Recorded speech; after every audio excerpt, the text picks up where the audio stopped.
My topic is Taking Back Our Future, Raising Political Efficacy Amongst Youth. Political efficacy is the increased willingness as well as the increased belief that your vote and your actions are making a difference in your community. The current standard is that youth don't vote.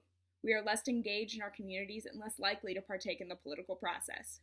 For example, in Kentucky last year during the gubernatorial primary, out of the 30.6 registered voters, only 4.4% of 17 to 24-year-olds actually voted.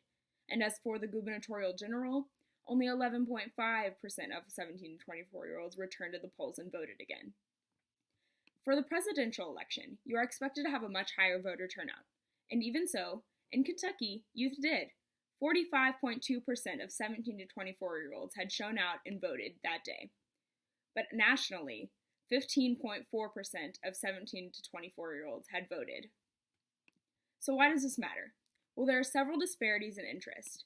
As for younger voters, we are interested in access to college, increased wages, and available and equal health care.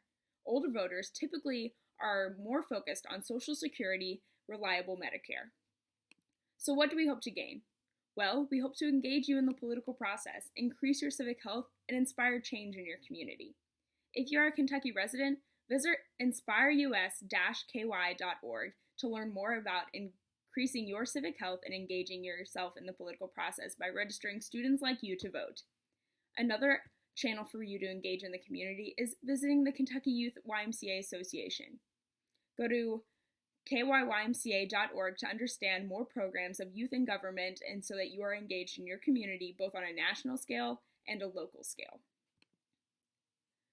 Now, this is for last year's dates, and all of my presentation dates were from last year, but I had mentioned a couple upcoming elections. So the Republican caucus was on March 5th, the Democratic primary was May 17th, and the presidential election coming up soon is November 8th. So voting in Kentucky. Closed primaries and caucuses usually happen.